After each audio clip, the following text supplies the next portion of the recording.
दोस्तों, कभी कभी इंसान प्यार की तलाश में वो सब कुछ खो देता है जो उसके पास पहले से था।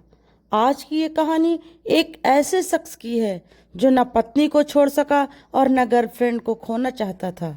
और आखिर में उसने क्या खोया, ये सुनकर आपकी रूह कांप जाएगी। तो दोस्तों, कैसे हैं आप सब? स्वागत है आपका हमारे यूट्यूब चैनल प्रीति की कहानियों में। आशा करती हूँ आप सब स्वस्थ होंगे और अपनी अपनी ज़िंदगी में मस्त होंगे। राजीव एक 35 साल का सॉफ्टवेयर इंजीनियर था। दिल्ली में एक अच्छी जॉब, सुंदर पत्नी सिमी और एक नन्ही सी बेटी, सब कुछ था उसके पास। सिमी एक सीधी सादी गृहिणी थी जो हर रोज पति के लिए टिफिन तैयार करती, बेटी को स्कूल छोड़ती और रात को राजीव के आने का इंतजार करती। पर राजीव की लाइफ में सब कुछ शांत नहीं था। ऑफिस में एक लड़की थी, निधि, उम्र में 10 साल छोटी, हंसमुख, तेज और आजाद ख्यालों वाली। राजीव को उसमें वो सब कुछ दिखा जो उसने कभी सिमी में देखने की कोशिश ही नहीं की या शायद देखना ही नहीं चाहा। निधि और राजीव की बातचीत बढ़ने लगी। पहले कॉफी पर, फिर देर रात कॉल्स और फिर एक दिन होटल का कमरा। राजीव ने सिमी से झूठ बोला कि उसे एक प्रोजेक्ट के लिए मुंबई जाना है, लेकिन असल में वो 2 दिन निधि के साथ एक रिजॉर्ट में रहा। शुरू में सब नया था, रोमांचक था, लेकिन झूठ की आदत लग गई। सिमी को शक होने लगा। एक रात उसने देखा कि राजीव वॉशरूम में छुपकर किसी से आई लव यू कह रहा था। सिमी ने चुपचाप राजीव का पीछा किया।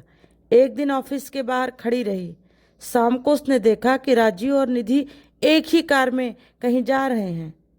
रात को सिमी ने कुछ नहीं कहा, बस बेटी को सीने से लगाया और चुपचाप रोती रही। फिर एक दिन बड़ा धमाका हुआ। सिमी अचानक ऑफिस पहुंची। राजीव और निधि को पकड़ लिया। तमाशा हुआ, थप्पड़ पड़े और सिमी रोते हुए बोली, जिस औरत ने तुम्हारे लिए सब कुछ छोड़ा, उसके हिस्से में क्या आया? सिर्फ धोखा।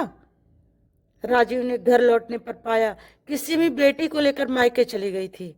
निधि ने भी जब देखा कि अब राजीव की बीवी को सब पता चल चुका है और तलाक की बातें चल रही हैं, तो उसने भी दूरी बना ली।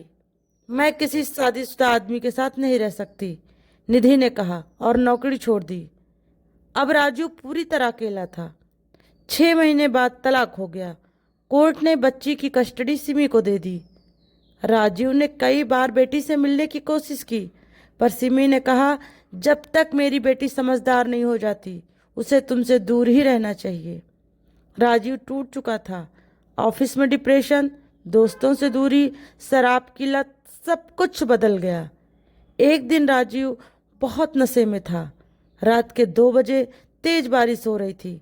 वो अपनी बाइक से सिमी के घर के पास पहुंचा, बेटी की एक झलक देखने के लिए। दरवाजे के सामने खड़ा रहा, लेकिन किसी ने दरवाज़ा नहीं खोला।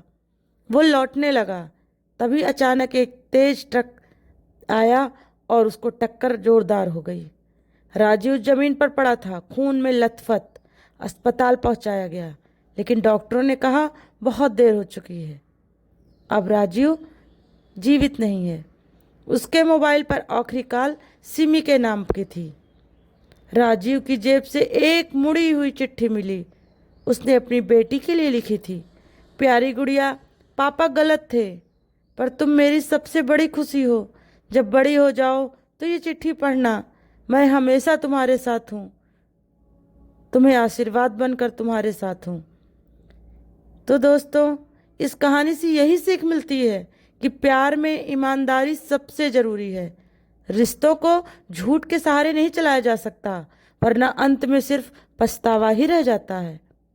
तो दोस्तों, अगर आपको ये कहानी छू गई हो तो प्लीज़ लाइक करें, शेयर करें और सब्सक्राइब जरूर करें।